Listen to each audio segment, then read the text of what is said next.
Magandang araw po sa ating lahat, mga katansangan.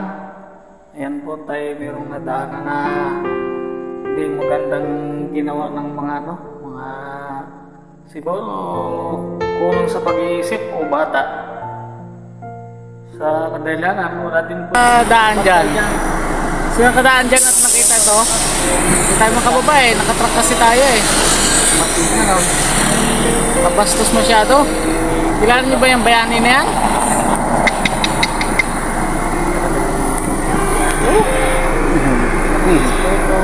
Ito ang matay. Walang galang. Siguro hindi na napag-aralan yung history. Ayan po bayani nung araw at sa hanggang ngayon talagang kilala po rin yan hanggang sa ngayon. Ewan ko lang kung anong pag-iisip meron itong na to, gumawa na itong kalukuhan na to. Sino may gawa niya, no? Kalukuhan, no? Dito ko yan sa Nagdahan Bridge. Ay, Nagdahan. Oo nga, Nagdahan. Nilagyan na sombrero. Nilagyan na sombrero. Pakabastos naman. Isa pa. Wala.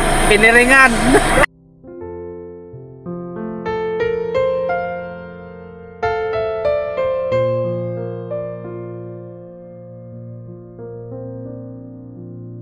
Painitan. Walang muto-muto.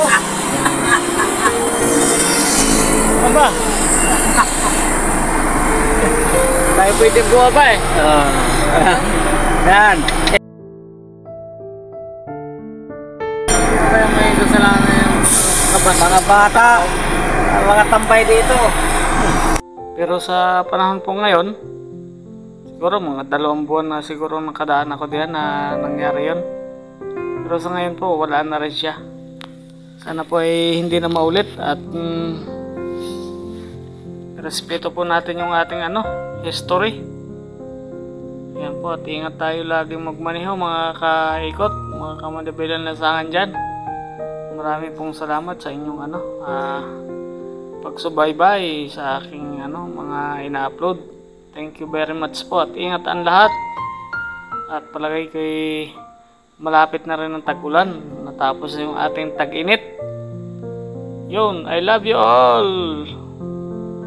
Ingat po. God bless everyone.